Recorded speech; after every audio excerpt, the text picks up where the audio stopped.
چاہیے، مثلاً آپس میں خواہ گفتگو کرنا، کالز اٹینڈ کرنا، اور اسی طریقے سے اٹھ کر غیر ضروری طور پہ آگے پیچھے جانا، یہ وقتی طور پہ ممنوع ہوتا ہے۔ بہنوں سے میری خاص طور پہ گزارش ہے کہ آپ اگر تھوڑی دیر کے لیے اپنی انتہائی ضروری بحثوں سے فارغ ہو جائیں تو تھوڑا ہمیں بھی سننے کا شرف عطا فرما دیں۔ ویسے تو خواتین کے بارے میں کسی نے کہا ہے کہ عورت 2 ٹائم ہی خاموش رہتی ہے، یا تو سو رہی ہوگی یا وہ فوت ہو چکی ہوگی، ورنہ بہنیں ہماری خاموش نہیں ہوتی، بولتی ہیں صاحب لگے رہو، ہم بھی لگے رہیں گے۔ تو بہرحال سب سے پہلے تو میں مبارکباد پیش کرتا ہوں دونوں خاندانوں کو کہ اللہ تعالیٰ نے آپ کو ایک ہونے کی توفیق عطا فرمائی۔ اللہ تعالیٰ اس کے ابتدا میں بھی برکت عطا فرمائے اور انتہا تک اس میں برکتیں رکھے۔ بچی چونکہ میرے پاس سے عالمہ بنی ہے ہماری اکیڈمی سے، میں پرسنلی بچی کو جانتا ہوں، ماشاءاللہ بہت اچھی عالمہ ہے، اور ہماری اکیڈمی میں جو کورس لڑکوں کو پڑھایا جاتا ہے، عالم مفتی کا کورس، وہ پورا کا پورا لڑکیوں کو پڑھایا جاتا، اور ہم بچیوں کو بھی اسی انداز سے تیار کرتے ہیں کہ اگر فرض کر لیں کہ بچیوں نے کبھی فتویٰ لکھنا ہو، کوئی بیان کرنا ہو، علمی مجالس میں کوئی علمی بیان کرنا ہو، تربیت کرنی ہو، تو وہ احسن انداز سے کر سکیں۔ یوں یہ بچی اللہ تعالیٰ کے فضل و کرم سے ایک اچھا تحفہ ہے، بہت بڑا تحفہ ہے جو اللہ نے دلہا کے خاندان کو عطا فرمایا ہے۔ اللہ ان دونوں میں مینٹلی انڈرسٹینڈنگ پیدا کرے اور بہت اچھے انداز سے دونوں مل کر یہ زندگی کا سفر طے کریں۔ ہمارے ہاں عموماً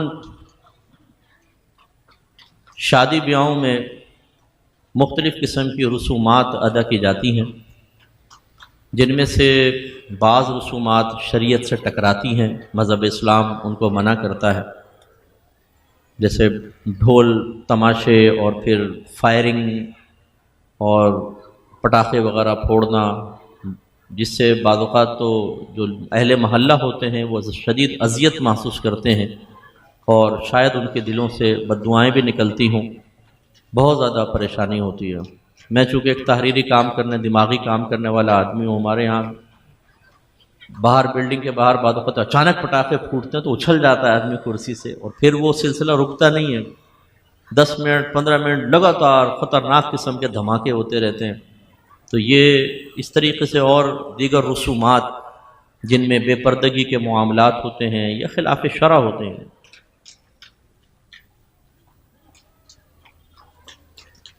ان سے اجتناب کرنا چاہیے، کیونکہ یہ ہمارے آگے ازدواجی زندگی میں بے برکتی پیدا کرتی ہیں۔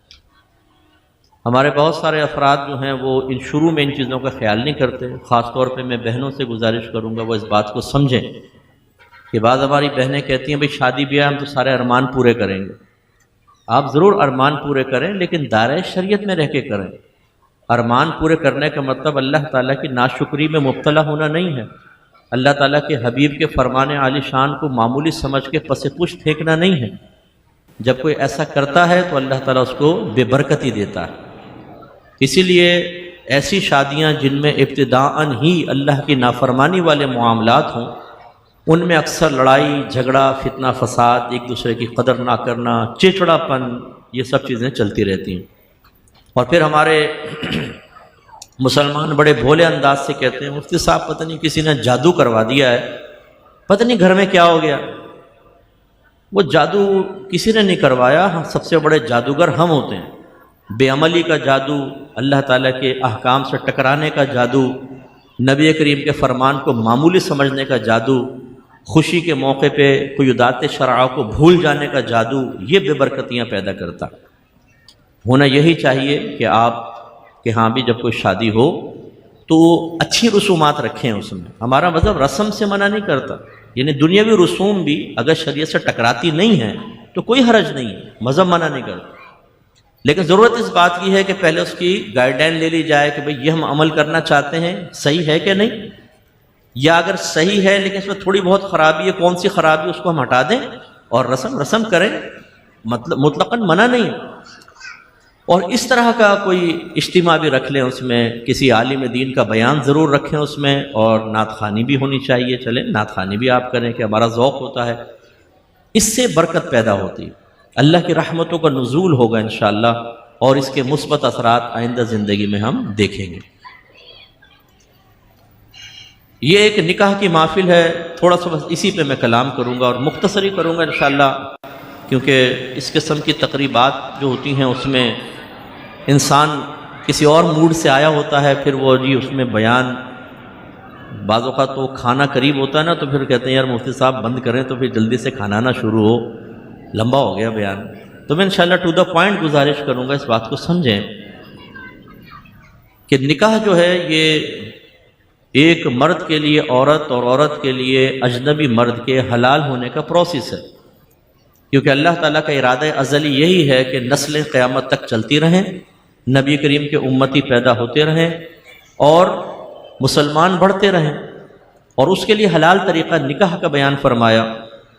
دو بولوں سے ایک اجنبی عورت ایک اجنبی مرد کے لیے حلال ہو جاتی ہے۔ جب نکاح ہوگا تو قاضی صاحب پوچھیں گے بھی فلانا بنت فلاں میری موکلہ کو میں نے آپ کے نکاح میں اتنے حق مہر کے عوض میں دیا، آپ نے قبول کیا؟ لڑکا صرف اتنا کہے گا قبول کیا۔ وہ لڑکی جس کو دیکھنا حرام تھا، جس کو چھونا حرام تھا، جس سے گفتگو کرنا ممنوع تھی، وہ سب طیب اور حلال ہو جاتا۔ تو یہ نکاح کا پروسیس رکھا، اس سے دو خاندان، دو افراد ملتے ہیں۔ اب اکثر ہمارے ہاں یہ ہے کہ ہم مقاصد شرع کو فراموش کر دیتے ہیں، ہم یہ سیکھنے اور سمجھنے کی ضرورت محسوس نہیں کرتے کہ شریعت ہمیں کس چیز کے بارے میں کیا کہتی ہے، بلکہ ہم اپنے ہی کچھ مقاصد بنا لیتے ہیں اور اس کے مطابق چل رہے ہوتے ہیں۔ جو میں یہ نہیں کہوں گا کہ ہر مقصد کوئی غلط ہوتا ہے، خراب ہوتا ہے، لیکن یہ ضرور ہے کہ شریعت کے مقاصد کو جب انسان نظر انداز کرتا ہے تو وہ برکات حاصل نہیں ہوتی جو ہونی چاہیے، اور ان نقصانات سے آدمی نہیں بچ پاتا جس سے اس کو بچنا چاہیے۔ لہٰذا آج میں مختصراً آپ کو نکاح کے مقاصد ذکر کرتا ہوں کہ نکاح کیوں کیا جاتا ہے، شریعت کیا چاہتی ہے۔ ہمارے نزدیک نکاح کیا ہے؟ جی لڑکی حلال ہو جائے، مرد عورت کے لیے حلال ہو جائے، بچے پیدا ہوں، گھر میں ماشاءاللہ لڑکی آ جاتی ہے، کام کاج میں آسانی ہو جاتی ہے، لڑکی کے لیے ایک نان نفقے کا سلسلہ سٹارٹ ہوتا ہے، بس بچے پیدا ہوتے ہیں، ان کو بڑا کرنا ہے، بڑا کر کے ان کو اچھی جاب مل جائے، بچی کی شادی کر دیں، ہم کہتے ہیں جی الحمدللہ ذمہ داریوں سے فارغ ہو گئے، ختم۔ یہ بھی مقاصد ہیں، لیکن شریعت کے اصل مقاصد یہ نہیں ہے۔ اصل مقصد کیا ہے، اب اس کو ہمیں سمجھنا چاہیے، اور ہم میں سے جتنے لوگ بیٹھے ہیں وہ اپنا احتساب کریں کہ ہم اس مقصد کو پورا کر رہے ہیں کہ نہیں کر رہے، اور نہیں کر رہے تو کس نقصان کا سامنا عنقریب کرنا پڑے گا۔ بڑا مقصد جو شادی کا ہے وہ ہے، بیٹا یہ آواز کو کیا کر رہے ہو، کیوں آپ آگے پیچھے کر رہے ہو، یہ اس کو سیٹی بہت نکل رہی ہے، اس کو صحیح کرو نا، یہ تو چپ۔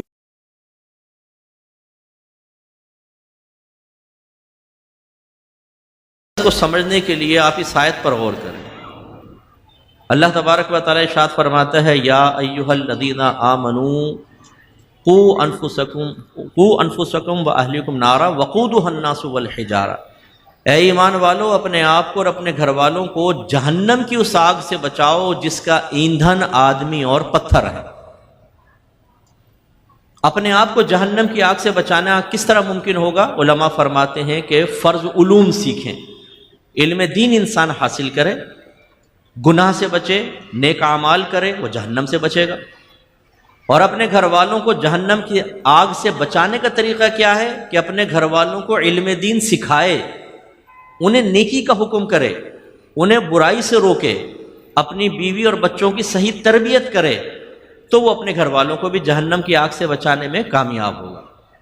اس کا مطلب ہے نکاح کا ایک بڑا مقصد ہے شادی کے بعد ایک اچھی تربیت گاہ کا قیام، جس میں اگر بیوی صاحبہ علم نہ ہو تو شوہر کی ذمہ داری ہے کہ اس کو علم سکھائے اور اس کی صحیح اخلاقی تربیت کرے۔ اگرچہ ماں باپ کی ذمہ داری تھی، ماں باپ کو سکھانا چاہیے تھا، لیکن جب بچی کی شادی ہو جاتی ہے تو یہ حدیث بھی ذہن میں رکھیے گا، نبی کریم صلی اللہ علیہ وسلم نے ارشاد فرمایا کہ لڑکی پہ سب سے زیادہ حق اس کے ماں باپ کا ہے، لیکن شادی کے بعد سب سے زیادہ حق اس کے شوہر کا ہے۔ اسی طریقے سے لڑکے کی پہلے وہ بچی ماں باپ کی ذمہ داری تھی، انہیں تعلیم دینی چاہیے تھی، دی یا نہیں دی وہ ان کا مسئلہ ہے۔ شوہر پہ کیا ذمہ داری عائد ہو گئی؟ اب اس کو اپنی بیوی کی تربیت کرنی ہے، اسے علم دین سکھانا ہے۔ اگر وہ خدا نخواستہ خطا کر رہی ہے تو گناہ سے روکنا واجب، اگر وہ نیک اعمال میں کوتاہی کی مرتکبہ ہو رہی ہے تو اس کو ترغیب دینی ہے۔ پھر جب اولاد ہو جائے تو میاں کو، شوہر کو پتہ ہونا چاہیے کہ پہلے سال سے 3 سال تک تربیت کا کیا پروسیس ہوگا، کن چیزوں کی تربیت کرنی ہے، 3 سے لے کر 7 سال تک کیا کرنا ہے، 7 سے لے کر 10 سال تک کیا کرنا ہے، پھر 10 سال سے لے کر بلوغت تک کیا کرنا ہے، اور بلوغت کے بعد ایک ماں باپ کی کیا ذمہ داری رہ جاتی ہے۔ اب یہ جو نکاح کا ایک بڑا مقصد ہے کہ ایک علمی ماحول گھر میں قائم کرنا، نیکی کا حکم دینا، برائی سے روکنا، اور بچوں کی بالترتیب صحیح تربیت کرنا، یہ مقاصد ہمارے پیش نظر نہیں ہوتے۔ مرد کی شادی ہو گئی، گھر میں کام والی آ گئی، کپڑے دھلے ہوئے مل رہے ہیں، استری والے کپڑے مل رہے ہیں، برتن دھلے ہوئے ہیں، ڈسٹنگ ہو رہی ہے، بچے پالنے والی ایک خاتون آ گئی ہیں، بچے بھی اس کے ذریعے حاصل ہو رہے ہیں، یہ ٹھیک ہے، اور لڑکی کو ایک پروٹیکشن فراہم ہو جاتی ہے۔ بس یہ ہماری زندگی کا مقصد ہے، پھر بچے پیدا ہوں، بڑے کرو، شادیاں کرو اور فوت ہو جاؤ۔ علماء فرماتے ہیں کہ اگر ایسے ہی معاملہ ہوتا تو پھر ہم میں اور جانور میں کوئی بڑا فرق نہ رہتا۔ جانور بھی توالد و تناسل کرتے ہیں، اگرچہ نکاح کے بغیر کرتے ہیں، لیکن ان کے لیے جائز۔ بچے پیدا ہوتے ہیں، ماں جب تک چاہتی ہے بچے کو دودھ پلاتی ہے، بڑا کرتی ہے، پھر بچے بڑے ہو جاتے ہیں، پھر وہ مر جاتے ہیں۔ تو پھر ہم میں اور ان میں کوئی بڑا فرق تو نہ رہا۔ انسان میں اور جانور میں فرق یہ ہے کہ انسان کو شریعت ایک دائرے میں لے کر آتی ہے، کچھ لمیٹیشنز قائم کرتی ہے، کچھ ریکوائرمنٹس ہوتی ہیں جو اس کے سامنے پیش کر کے شریعت کہتی ہے ان مطالبات کو پورا کرو، اور جو نہیں کرے گا وہ پھنستا ہے۔ اسی لیے میرے آقا صلی اللہ علیہ وسلم نے ارشاد فرمایا کہ کلکم راع وکلکم مسئول عن رعیتہ، تم میں سے ہر شخص نگہبان ہے، تم میں سے ہر شخص سے اس کے ماتحت کے بارے میں سوال کیا جائے گا۔ پھر حدیث کا یہ حصہ کہ نبی کریم نے فرمایا مرد اپنے گھر پر حاکم ہے، اس سے اس کے بیوی بچوں کے بارے میں کویسچن ہوگا، عورت اپنے گھر میں حاکمہ ہے، اس سے اس کے ماتحت کے بارے میں کویسچن ہوگا۔ اب مرد سے کیا کویسچن ہوگا بروز قیامت؟ تم نے گھر والوں کو علم سکھایا تھا، نیکی کا حکم کیا تھا، برائی سے روکا تھا، جو تربیت کا مطالبہ شرع تھا تم نے اس مطالبے کو کیسے پورا کیا تھا؟ یہ حساب شوہر کو دینا پڑے گا۔ اگر شوہر دینے میں ناکام رہا، میرے آقا صلی اللہ علیہ وسلم فرماتے ہیں کہ بروز قیامت ایک شخص کو کھڑا کیا جائے گا، اس کے بیوی بچے سامنے ہوں گے، وہ اللہ کی بارگاہ میں فریاد کریں گے، یا رب کریم اس کی گریف فرما، اس لیے کہ یہ ہمیں رزق حرام کھلاتا تھا، اس نے حلال نہیں کھلایا۔ تو اللہ تبارک و تعالیٰ اس شخص کی نیکیاں ان کے نام اعمال میں ڈالے گا، حساب پورا نہیں ہوگا تو ان کے گناہ نکال کر اس شخص کے نام اعمال میں ڈال دیے جائیں گے، اور اس شخص کو جہنم میں جانے کا حکم ہوگا۔ تو ایک فرشتہ ندا کرے گا، اے لوگوں دیکھو یہ وہ شخص ہے جو اپنے بیوی بچوں کی وجہ سے جہنم میں چلا گیا۔ تو اب بس ہم اختتام کی طرف لاتے ہیں کہ احتسابی اسپیچ کے ساتھ کہ نمبر 1 مجھے اور آپ کو اپنے بارے میں پہلے غور کرنا ہے کہ کیا ہم اپنے آپ کو جہنم کی آگ سے بچا رہے ہیں، کیونکہ یہ مطالبہ شرع ہے، اللہ نے حکم دیا ہے اور مومنوں سے خطاب ہے۔ جہنم کی آگ سے بچانے کے لیے فرسٹ چیز کیا ہے؟ علم دین حاصل کرنا۔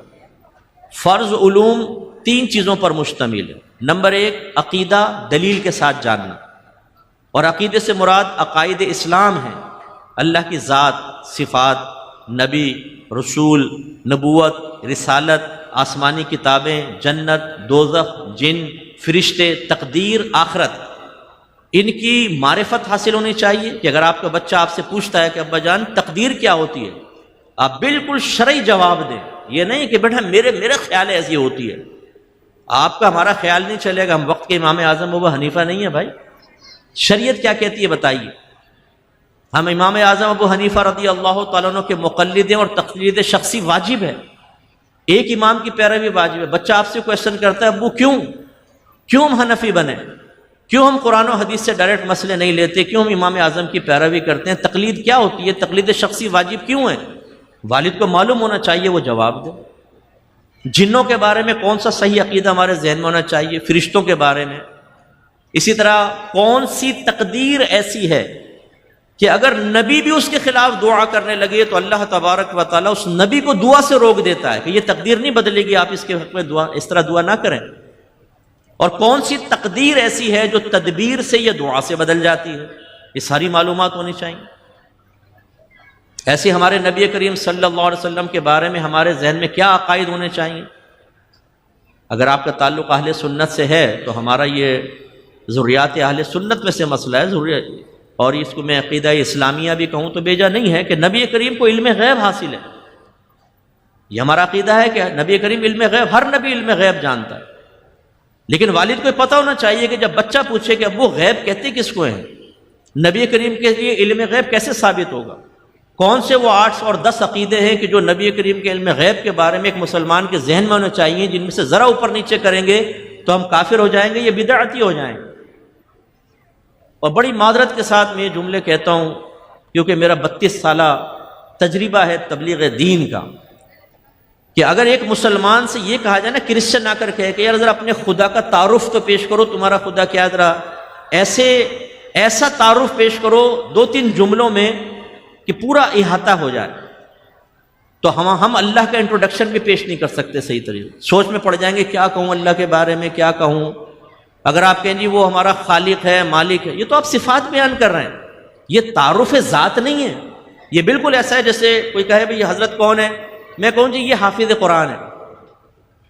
بھائی حافظ قرآن، اس سے تو کوئی انٹروڈکشن حاصل نہیں ہوا۔ انٹروڈکشن کیسے حاصل ہوتا ہے، تعارف کیسے ہوتا ہے؟ نام بتائیں، کہاں رہتے ہیں، کس خاندان سے تعلق ہے، یہ چیزیں بیان ہوتی ہیں تو ایک شخصیت کا تعارف حاصل ہوتا ہے۔ تو اللہ کی ذات کا تعارف پیش کرنے سے ایک مسلمان قاصر ہے، وہ کافر کو نہیں بتا سکتا۔ اگر ہمارا بچہ کویسچن کر لے یا غیر مسلم کویسچن کرے کہ جی واٹ از اسلام، بتائیے اسلام کیا ہے، بیان کریں 2-3 جملوں میں، تو میں یقین سے کہتا ہوں پکا مسلمان جو اپنے آپ کو کہتا ہے ہم بڑے پکے مسلمان ہیں، وہ سوچ میں پڑ جائے گا کن الفاظ سے اسلام کا انٹروڈکشن پیش کروں۔ تو معذرت کے ساتھ عقیدہ ہم نے کبھی نہ کسی عالم سے سیکھا ہے، نہ کسی مستند کتاب سے سیکھا ہے۔ بچپن میں قاری صاحب کے پاس گئے، انہوں نے ایمان مفصل، ایمان مجمل یاد کروائی، 6 کلمے یاد کروائے، ہم نے سوچا سارا دین ہمیں سمجھ میں آ گیا۔ ناظرہ قرآن پڑھ لیا الحمد سے لے کر والناس تک، ہم کہتے ہیں جی ہو گیا۔ بعضوں نے حفظ کر لیا، حافظ صاحب کو خود یہ نہیں پتا کہ قرآن کیا کہہ رہا ہے، ترجمہ نہیں آتا کچھ، بس یاد کر لیا ہے۔ اس کے بعد دین کو چھوڑ دو، بس تھوڑی بہت نماز یاد کر لی، دعائیں یاد کر لیں، پتہ ہی نہیں ہے گھر میں۔ ہم میں سے کس کا گھر ایسا ہے کہ جس میں ایک باپ اپنی اولاد کو بٹھا کے سمجھائے کہ بیٹا دیکھو اللہ یہ ہوتا ہے، آسمانی کتابوں کے بارے میں یہ عقیدہ رکھنا چاہیے۔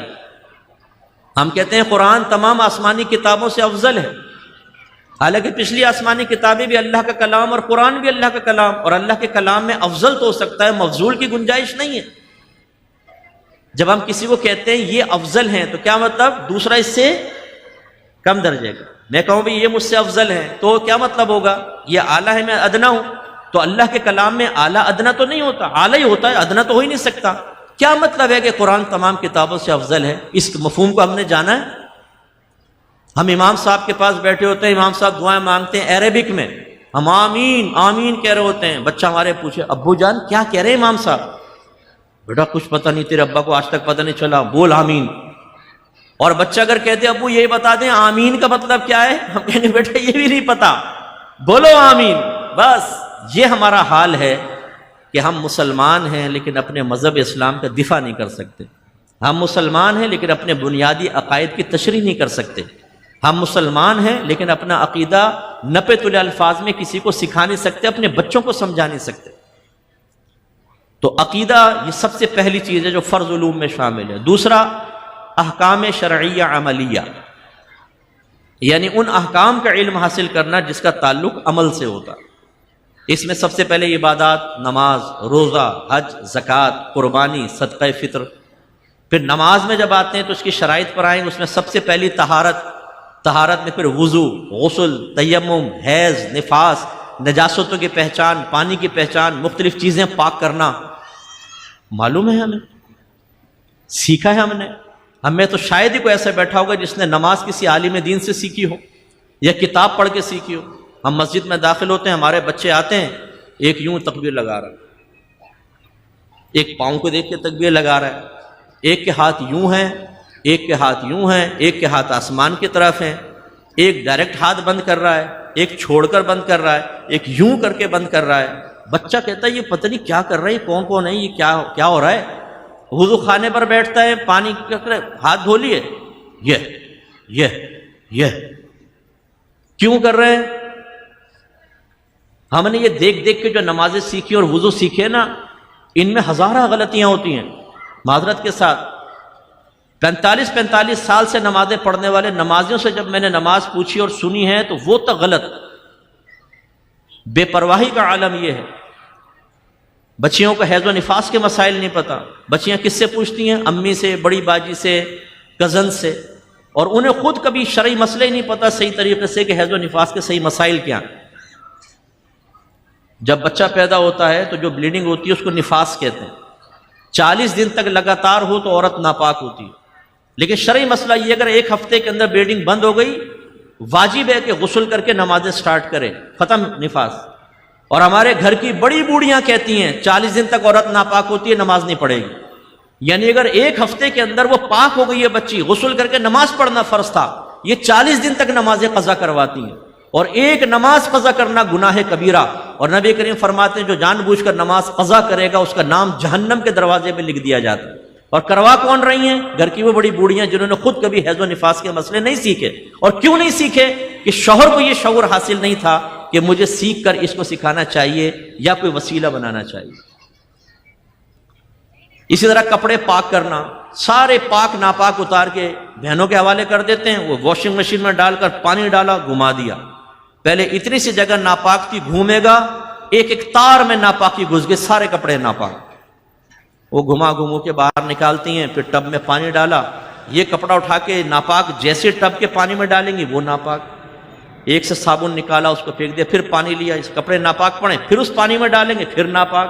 اس کے بعد نچوڑ کر آپ سامنے سے گزر رہے ہیں، اس ناپاک کپڑے کو یوں کرتی ہیں، جھاڑتی ہیں، ٹھنڈی ٹھنڈی ناپاک چھینٹیں لگتی ہیں، ہم کہتے ہیں ہاں جیتی رہو، آباد رہو۔ اس کے بعد وہ کپڑا سکھا دیا جاتا ہے، استری کیا جاتا ہے، وہ ناپاک ہی رہتا ہے، اسی کو پہن کر عیدیں پڑھ رہے ہیں، اسی کو پہن کر جمعے پڑھ رہے ہیں، اسی کو پہن کر نمازیں پڑھ رہے ہیں، ناپاک کپڑے کو نمازی نہیں ہوں گی۔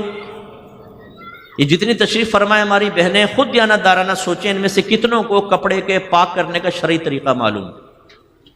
بچے کے جو پیٹ سے دودھ نکلتا ہے یہ نجاست غلیظہ ہے، پیشاب کی طرح ناپاک، اور کتنی بہنیں ایسی ہیں وہ دودھ نکال دیتا ہے، دوپٹے سے یوں صاف کیا، چلو جی اسی میں نماز شروع کر دی، نماز ہی نہیں ہوگی۔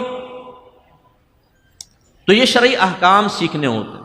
ایسے ہم میں سے بہت ساروں پر قربانیاں واجب ہو چکی ہیں اور ہر سال ہوتی ہیں، لیکن ہمارے یہاں روٹین کیا ہوتا ہے؟ جی ہمارے تو ابا جان کرتے ہیں ہر سال قربانی۔ یہ طریقہ نہیں ہوتا، ہمیں ہر شخص کو اپنا اپنا حساب کرنا ہوتا ہے کہ گھر میں جو بالغ ہے اس پہ قربانی واجب ہے کہ نہیں۔ اس لیے میں نے دیکھا بعضوں کا 2 بکرے ہر سال قربان ہو رہے ہیں، حالانکہ گھر والوں پر 6 قربانیاں بن رہی ہوتی ہیں۔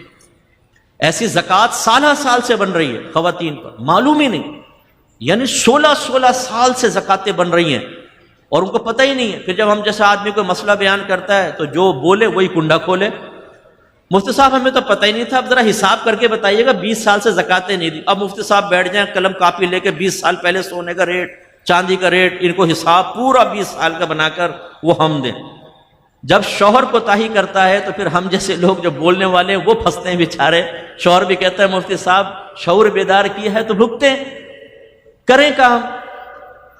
خیر ہم لوگ اللہ کا کرم ہے کرتے ہیں، لیکن میں تو آپ کو گزارش کر رہا ہوں کہ اگر آپ کے زکوٰۃ بنتی رہی اور آپ ادائی نہ کریں، اگر آپ پہ حج فرض ہو گیا اور آپ اس کی تاخیر کرتے رہے، کوتاہی کرتے رہے اور اسی حالت میں فوت ہو گئے تو کیا ہوگا؟ یاد رکھیں جو بچی کی جہیز کے لیے مال جمع رکھتا ہے باپ، جو پیسہ جمع رکھتا ہے، اگر یہ اتنا ہو گیا جو حج کے نصاب کو پہنچ گیا تو حج فرض ہو جائے گا۔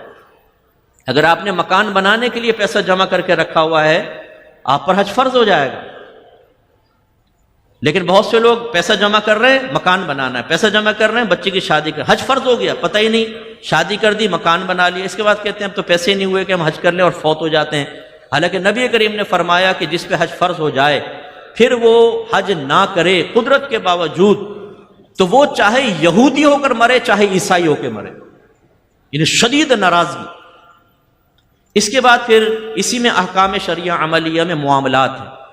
آپ تجارت کرتے ہیں، بہت سے بزنس کرتے ہوں گے، آپ دکانیں چلاتے ہیں، خرید و فروخت کرتے ہیں، بہت سارے اجارہ کرتے ہیں، کرائے پہ چیز کو لینا دینا، یا آپ اپنی سروس پرووائڈ کرتے ہیں، آپ امپلائی ہوں گے، کسی ادارے کو جوائن کیا، ہم نے پوچھے ہیں کسی سے شرعی احکام کہ ذرا سی غلط کنڈیشن لگانے سے بیع فاسد ہو جاتی ہے، لینے والا بھی گنہگار، دینے والا بھی گنہگار، اس کو ختم کرنا واجب، نہیں ختم کریں تو گنہگار۔ امپلائی کون سا ایسا کام کرے اپنے کام کی جگہ پر کہ اگر وہ کام کر لے گا تو اجرت کا مستحق نہیں ہوگا اتنے گھنٹے تک، اتنے دن تک؟ کوئی نہیں جانتے ہم۔ گورنمنٹ جاب میں جو آپ میں ہوں گے، ناراض مت ہوئیے گا، ڈیوٹی ہے صبح جی فرض کر لیں 8 سے شام 5 تک، پہنچ رہے ہیں 9 بجے، 11 بجے، 12 بجے آرام سے، اور 2 بجے فارغ ہو کے نکل گئے، یار لگا دینا حاضری بازری۔ جب آپ کسی خاص ادارے کو جوائن کر کے چل رہے ہوتے ہیں تو تسلیم نفس واجب ہے۔ تسلیم نفس کا مطلب اپنے آپ کو اس جگہ حاضر رکھنا۔ اگر آپ 1 گھنٹے حاضر نہیں ہیں، 1 گھنٹے کی تنخواہ آپ کے لیے حرام۔ اگر آپ 1 گھنٹے پہلے چلے گئے، اس 1 گھنٹے کی تنخواہ لینا حرام۔ اگر آپ کے پاس کام ہے لیکن آپ کرکٹ کے میچ دیکھ رہے ہیں، پی ایس ایل کے، اور وہ باتیں چل رہی ہیں، ٹھٹے چل رہے ہیں، کام ہی نہیں کر رہے، اتنے دیر کی اجرت لینا حرام۔ اب ہمارے بہت سارے بھائی کہتے ہیں میں نے ایک جگہ درس قرآن تھا، میں نے کسی کو دعوت دی، آئیے، کہہ لیں صاحب ٹائم کہاں ہوتا ہے، بیوی بچوں کے لیے کمانا بھی تو عبادت ہے، اس میں ہم مصروف رہتے ہیں، حلال کمانا، یہ کہیں گے حلال کمانا بھی عبادت۔ میں نے کہا کمانا بھی عبادت ہے یا کمانا ہی عبادت ہے؟ بھی اور ہی میں بڑا فرق۔ اگر بیوی بچوں کے لیے کما رہے ہیں تو اس کا مطلب باقی سارے شرعی تقاضے چھوڑ دیں گے آپ۔ پھر میں نے دائرہ دم میں رہ کے پوچھا اچھا بتائیں رزق حلال کہتے کس کو ہیں؟ تھوڑی دیر سوچتے رہے، کہنے لگے آپ بتائیں۔ میں نے کہا ماشاءاللہ کما آپ رہے ہیں اور بتاؤں میں؟ کتنے بھولے ہیں ہم لوگ۔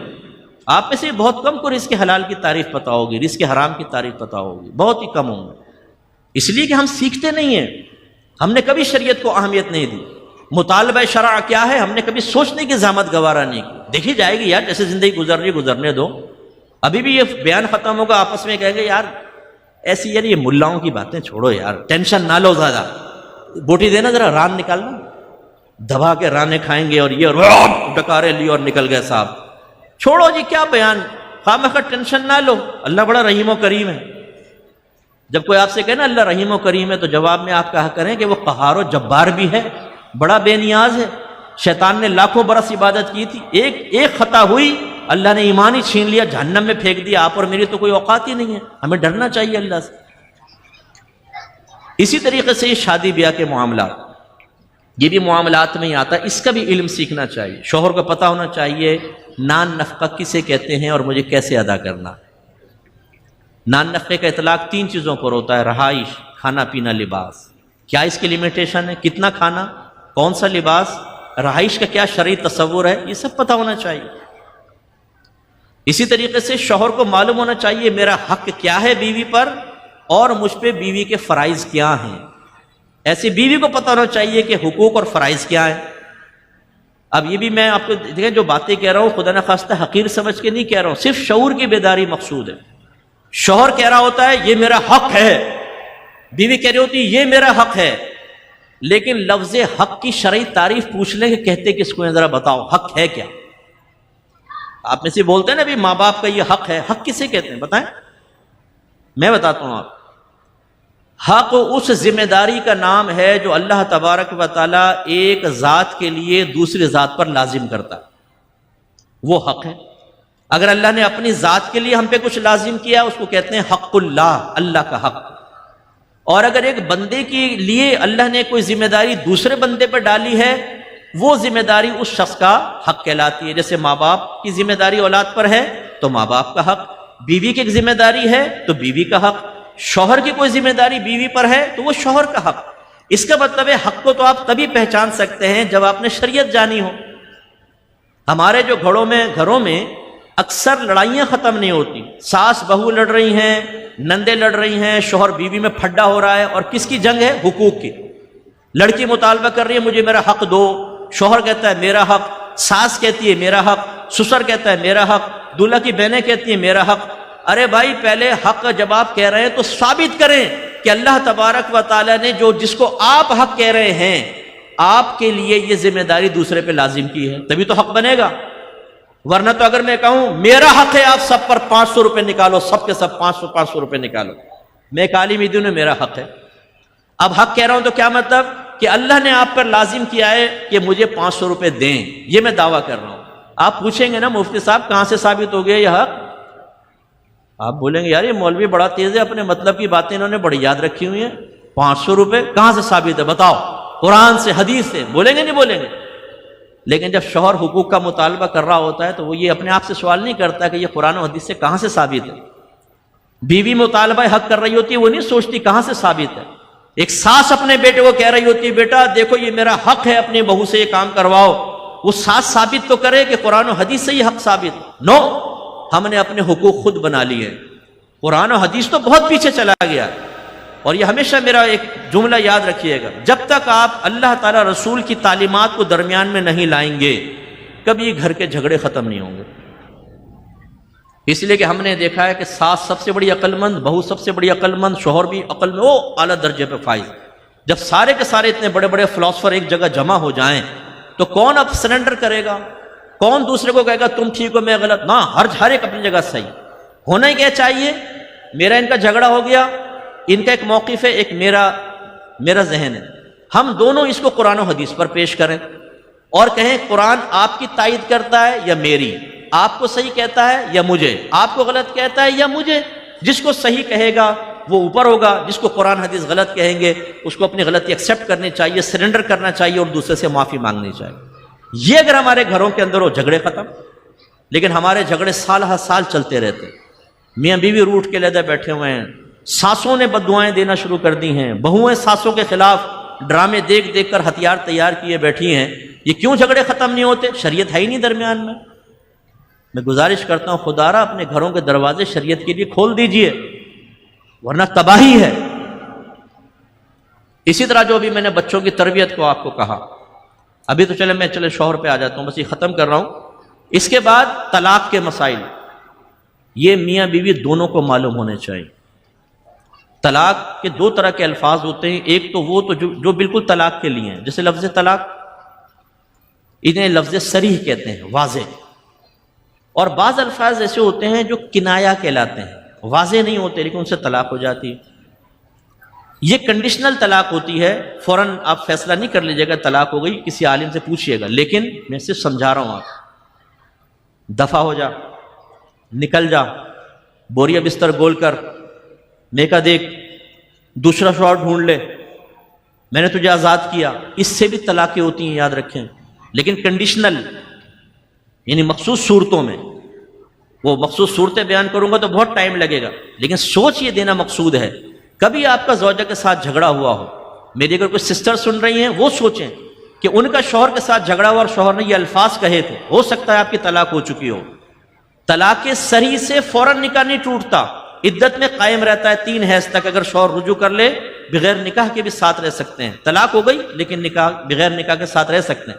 لیکن لفظ کنایا کا طوفان یہ ہے کہ جیسے ہی شوہر کی زبان سے نکلے گا، اگر کنڈیشن پوری ہو رہی ہے فوراً نکاح بریک ہو جائے گا اور دوبارہ نکاح کرنا ہوگا۔ اب میں نے یہ دیکھا ہے، ماں باپ کو کچھ پتہ تو ہوتا نہیں ہے، جو شریعت کے احکام کو معمولی سمجھ کے پس پش پھینکے وہ کتنا بڑا جرم کر رہا ہوتا ہے، آپ اندازہ کریں۔ شوہر نے کنایا لفظ سے طلاق دے دی، بچی میکے آ گئی، ماں باپ کہتے ہیں دیکھو بیٹا بری بات ہے، صلح کر لو۔ ادھر کے بڑے بیٹھ گئے، ادھر کے چلو جی صلح ہو گئی، ہاتھ ملا، مبارک کو مٹھائی کھلائی، جا بیٹا وہاں رہ لے۔ یہ پتہ ہی نہیں کہ اب رجوع کے لیے نکاح لازم تھا، نکاح تو ختم ہو گیا اور وہ لڑکی بغیر نکاح کے جا کے ایک شخص کے ساتھ رہنا شروع ہو گئی جو اس کا ایکس ہسبینڈ ہے، حقیقتاً یہ ابھی ہسبینڈ نہیں رہا ہے۔ اب آپ اندازہ کریں اب ان کے جسمانی تعلق کی شرعی حیثیت کیا ہوگی، ان کا ساتھ رہنے کی شرعی حیثیت کیا ہوگی؟ وہ تو اجنبی ہو چکے ہیں۔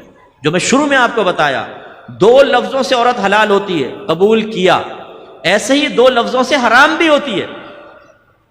میں نے ایسے شوہر دیکھے ہیں، جب قبول کیا کا ٹائم آتا ہے نا، پھر تو قاری صاحب سے، قاضی صاحب سے نہیں پوچھیں گے بھئی یہ کیا بات ہو گئی، ایک اجنبی عورت صرف قبول کیا سے حلال ہو جائے، مجھے سمجھ میں نہیں آ رہا۔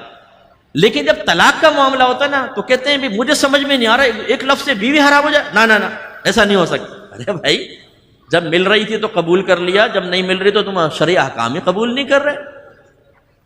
تو خدا نہ کرے، میں نے تو ایسے لوگ دیکھے ہیں جن کو جب پتہ چلا 16 سال، 17 سال، 20 سال سے طلاقیں کر کے بیٹھے ہوئے ہیں گھر میں، بچے بھی پیدا ہو رہے ہیں، گناہ کبیرہ ہو رہا ہے اور معلوم ہی نہیں۔ اس لیے شریعت نے آپ کو حکم دیا نا کہ علم دین سیکھیں، اور پھر اس کے بعد گناہوں کی معرفت، تیسرا علم یہ ہے، عقیدے کا علم، احکام شرعیہ عملیہ، تیسرا گناہوں کی معرفت، ظاہری گناہ کیا ہے، باطنی گناہ کیا ہے، صغیرہ گناہ کیا ہے، کبیرہ گناہ کیا ہے، ان کو جاننا اور ان سے بچنا، تب آدمی جہنم سے بچے گا۔ اب آپ اور میں کہتے ہیں نا بھائی جھوٹ بولا کسی نے، اس نے بڑا ظلم کیا، ابھی نہیں پوچھ رہا ہوں، گھر جا کے اپنے آپ سے پوچھئے گا جھوٹ کی شرعی تعریف کیا؟ کتنے لفظ سنا ہے نا آپ نے، جھوٹ کیا ہوتا ہے، ظلم کسے کہتے ہیں، لفظ ظلم، آپ جا کے سوچیں گے شرعی تعریف آپ بتائیں ظلم کسے کہتے ہیں، آپ کو ذہن میں نہیں آئے گا۔ وجہ کیا ہے کہ ہم سنتے ہیں، بولتے بھی ہیں، حقیقت تک نہیں پہنچتے، گہرائی تک پہنچنے کے لیے تیار نہیں، علماء سے سیکھنے کے لیے تیار نہیں، تو سطحی قسم کی چیزیں ذہن میں، گناہ کر رہے ہیں۔ عورتیں جہاں چار مل کر بیٹھتی ہیں، ابھی بھی بہت سی ایسی بیٹھی ہوں گی جو کہہ رہی ہوں گی اچھا ہوا تم مل گئیں، میری ساس نے یہ کیا، سسر نے یہ کیا، شوہر نے یہ کیا، وہ کیا۔ ہمارے والد صاحب فوت ہو گئے، اللہ ان کو جنت الفردوس میں جگہ عطا فرمائے، وہ ہماری والدہ کے پاس کوئی عورت آ کے بیٹھ جاتی تھی نا تو 2-2 گھنٹے باتیں چل رہی ہیں، پھر وہ والد صاحب دیکھتے تھے بھائی اٹھ ہی نہیں رہی، پھر وہ اٹھتی تھی، کھڑی ہوتی تھی، تو والد صاحب کے قلب میں امید کی کرن جاگتی تھی کہ بھئی اب تخلیہ ملے گا، لیکن کھڑے ہو کے پھر آدھا گھنٹہ گفتگو، پھر وہ چل کے دروازے تک پہنچتی، وہاں آدھا گھنٹہ گفتگو، پھر عورت گھر سے باہر نکل کر وہ باہر کھڑی ہے، والدہ اندر ہے، پھر آدھا گھنٹہ گفتگو۔ اس میں کرتی کیا ہے یہ عورت؟ شوہر کے اوپر فرض تھا کہ وہ ان کا احتساب کرتا، غیبتیں، چغلیاں۔ میں نے ایک خاتون کو خاندان کی تھی، ان کو کہا کہ وہ غیبت کر رہی تھی، میں نے کہا اب غیبت نہ کر، یہ بری چیز ہے۔ تو وہ مجھے جواب میں کہتی ہیں مجھے یہ بتاؤ کہ تم مرد کیا کرتے ہو، ایک دوسرے کا منہ دیکھتے رہتے ہو، ہم یہ نہ کریں تو کیا کریں؟ یعنی ان کو کوئی موضوع سمجھ میں نہیں آتا، سیاست پہ وہ نہیں بولیں گی، اور قرآن حدیث یہ تو اجنبی موضوعات ہیں، ہمارے گھر کے اندر ہی چھوڑ دو، کیا کریں؟ اتنی بھولی بہنیں۔ تو اس لیے، اور ہم مردوں میں بھی 4 مل کے بیٹھیں گے، 5ویں کی برائی شروع کر دیں گے، لیگ پولنگ کریں گے، حسد ہم میں کوٹ کوٹ کے بھرا ہوا ہے، ذرا تھوڑا سا پیسہ آتا ہے اوقات بھول جاتے ہیں، ہاتھ میں بڑا سا موبائل لیا، ایک گاڑی کی چابی، وہ رشتہ داروں سے ملنا چھوڑ دیتے ہیں، بھائی ہاتھ ملانا چھوڑ دیتے ہیں، کوئی قریب آتا بھی تو کہتے ہیں تھوڑا سا بس ٹھیک ہے ٹھیک ہے ٹھیک ہے، گلے نہیں ملتے۔ ان کی معرفت ضروری ہوئی۔ جب ایک مرد یہ علم حاصل کرتا ہے اور پھر اس پر عمل کرے تو سمجھ لیں اس نے اپنے آپ کو جہنم کی آگ سے بچایا۔ اب آ جائیں ادھر، اب اس کو یہ تمام چیزیں اپنے بیوی بچوں کو سکھانی ہیں۔ ان کے لیے آپ شوہر ہیں، دولہا آپ ہیں، اس کے لیے بہت بڑی سعادت کی بات، اس کے پاس جو بچی آ رہی ہے وہ سیکھی سکھائیے، سب سیکھا ہوا، ان کے لیے آسانی ہے۔ لیکن ہر ایک کو عالمہ بچی تو نہیں ملتی، ہر ایک کو صاحبہ علم تو نہیں ملتی، آپ سب کی ازواج ایسی تو نہیں ہے کہ وہ، میری زوجہ بھی عالمہ نہیں تھی، وہ ہمارے گھر آئیں، میں نے سب سکھایا، پہلے بیسک سکھائی، اب ماشاءاللہ عالمہ بھی ہیں، مفتیہ بھی ہیں، اور دوسروں کو عالمہ بنا رہی ہیں، میرے سارے بچے عالم مفتی بن رہے ہیں ماشاءاللہ، یہ اللہ کا بڑا کرم ہے۔ لیکن جو ایسے بیٹھے ہوئے ہیں، سب سے پہلے آپ کو زوجہ کو اور اپنے بچوں کو عقیدہ سکھانا ہے، یہ آپ کی ذمہ داری ہے۔ اگر آپ نے عقیدہ نہیں سکھایا اور بیوی نے کبھی غصے میں آ کر کوئی کلمہ کفر نکال دیا، نکاح بریک۔ اور ہمارے ان مسائل میں جہالت عذر نہیں ہے کہ آپ کہیں گے جی ہمیں تو پتہ ہی نہیں تھا اس لیے ہو گیا، سیکھا کیوں نہیں تھا؟ نبی کریم نے فرمایا طلب العلم فریضۃ علی کل مسلم، علم کا حاصل کرنا ہر عاقل بالغ مسلمان مرد و عورت پر فرض ہے۔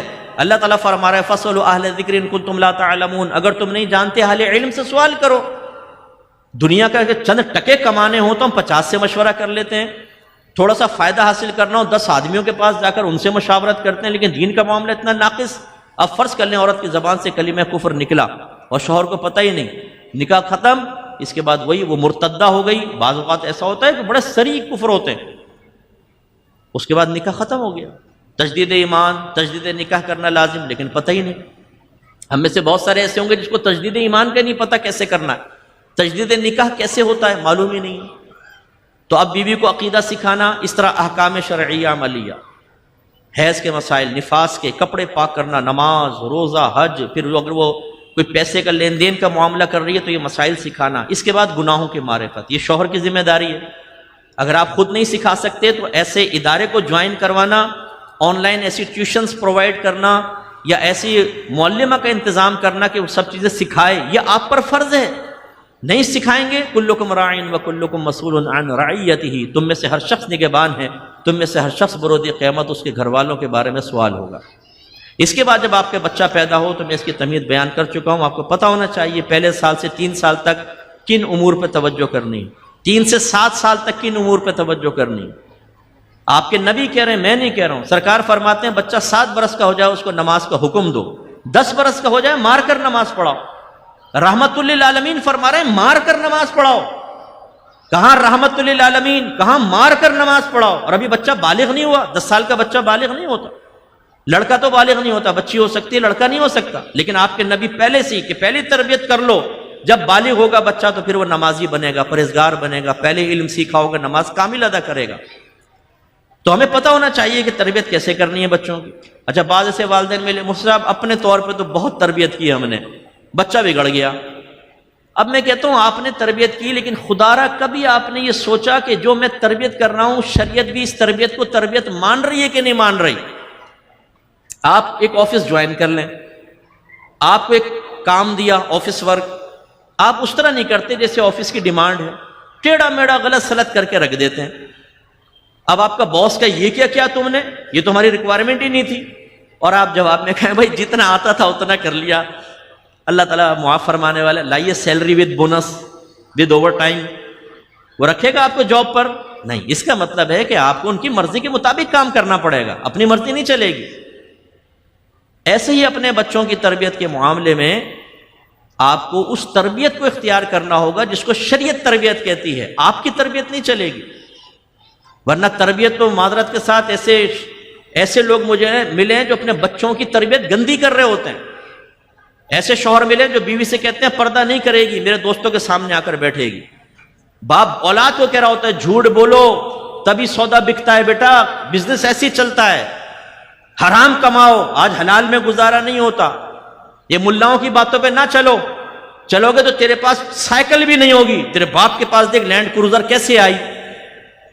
بچہ کہتا ہے ابو جی اوپر نیچے کا کر کے بس۔ اب یہ باپ یہ بھی تو تربیت کر رہا ہے، لیکن اپنے بچوں کو جہنم کا راستہ دکھا رہا ہے، جہنم کی آگ کے لیے تیار کر رہا ہے۔ جب بروز قیامت اس کی نگاہوں کے سامنے اس کے بچوں کو منہ کے بل گھسیٹ کے جہنم میں پھینکا جا رہا ہوگا، تب اس باپ سے کویسچن ہوگا، بتا تیری تربیت نے کیا نفع دیا تیرے بچوں کو؟ اور جب بچہ وہ سوالیہ نگاہوں سے جہنم کی طرف جاتے ہوئے باپ کی طرف دیکھ کر کہہ رہا ہو کہ ابا جان یہ آپ نے میرے ساتھ کون سی دشمنی نکالی تھی، میں تو آپ کی اولاد تھا، آپ نے مجھے غلط راستے پہ لگا کے آج جہنم تک پہنچا دیا، اللہ آپ کو اچھی جزا عطا نہ فرمائے۔ یہ باتیں سن کے نا ہمارے بعض بھائی کہتے ہیں مفتی صاحب ہمارا بلڈ پریشر ہائی ہونے لگ جاتا ہے، ٹینشن ہوتی ہے، اتنا سخت بیان نہ کریں، ہمیں چاہیے نرم نرم پولائٹلی بیان۔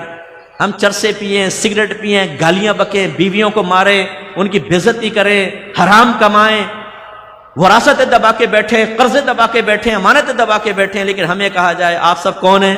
عاشق رسول۔ اور عاشق رسول میدان معاشر میں سرکار کے جھنڈے تلے ہوگا، جنت رسول اللہ کی، ہم رسول اللہ کے، آپ سیدھے جنت میں جائیں گے۔ او سبحان اللہ، نعرہ تکبیر، نعرہ رسالت۔ سخت باتیں نہ کہیں، اصل دین ہمیں نہ دکھائیں، یہ آئینہ نہ دکھائیں، ہماری طبیعتیں خراب ہو جاتی ہیں، ہمارے بچے ہم سے باغی نہ ہو جائیں۔ مفتی صاحب ہمارا بیٹا بھی بیٹھا ہے اور ہم اسی قسم کی تربیت کر رہے ہیں، ایسا نہ کریں۔ میرا بچہ کل جا کے گھر پہ پوچھے گا ابا جان مفتی صاحب جو کہہ رہے تھے وہ کیا ہے؟ جواب میں ابا جان نے کہے گا تو اپنے باپ کی مانے گا کہ مفتی کی مانے گا؟ وہ بیٹا ان مفتیوں کے پاس کچھ بھی نہیں ہوتا، بس یہ وہ خراب ماں باپ ہوتے ہیں جو گندی تربیت کر رہے ہوتے ہیں۔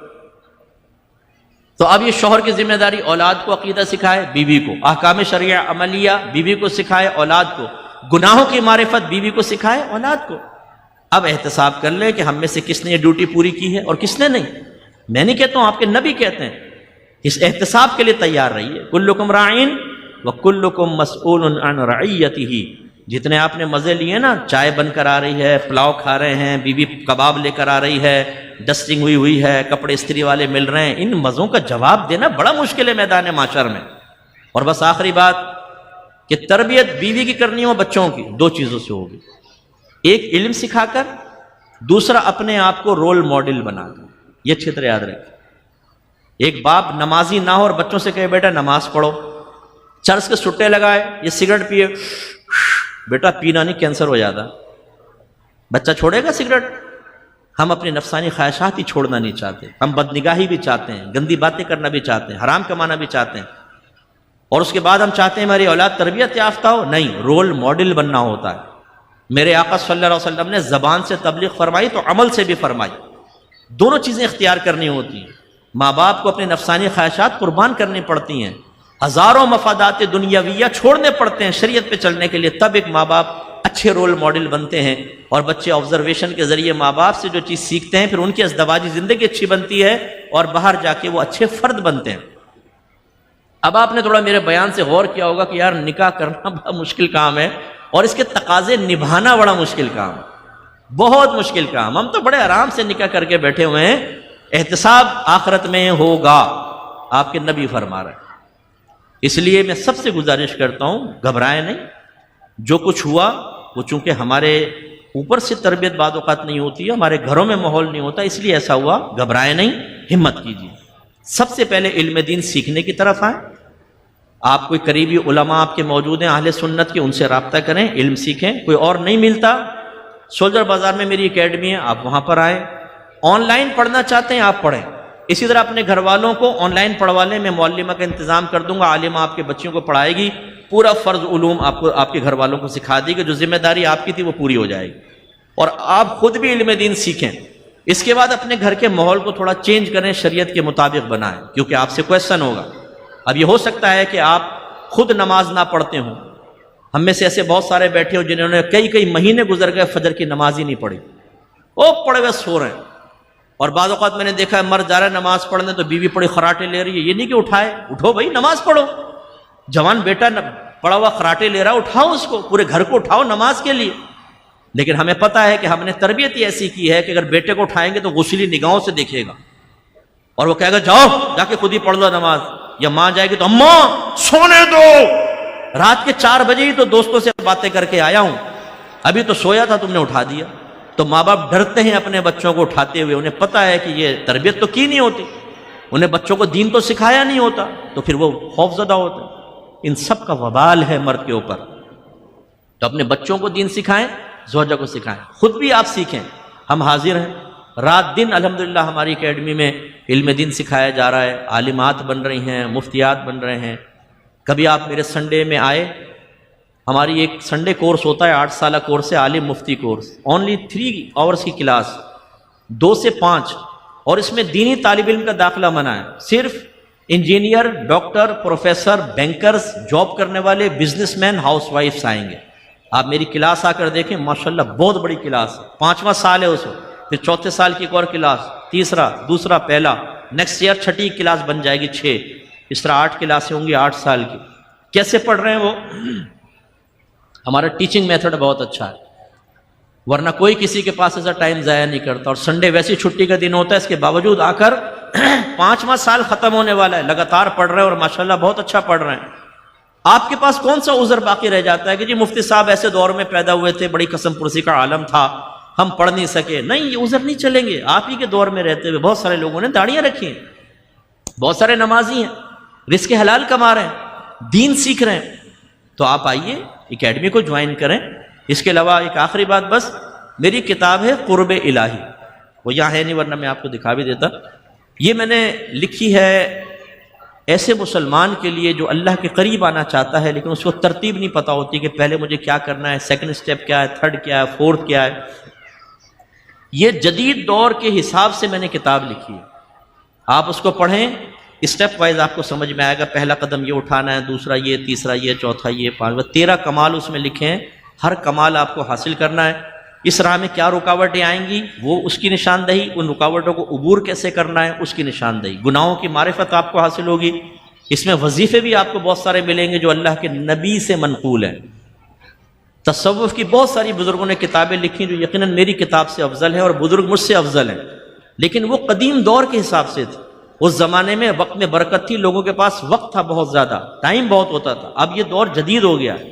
اس میں قرآن و حدیث کی روشنی میں ہم نے جو لکھا ہے اس کو آپ پڑھ کر دیکھیں. تصوف کی بہت سی کتابیں اس سے خالی ہوں گی، اور اس دور میں تصوف کی بیسٹ بک ہے. اس کو آپ لیں اور اس کو بھی آپ پڑھیں، اپنے گھر میں دیں. بچے پڑھیں گے انشاءاللہ، آپ ان کو دعائیں دیں گے اور وہ آپ کو دعائیں دیں گے، اور سب مل کر ہمیں بھی دعائیں دیں گے.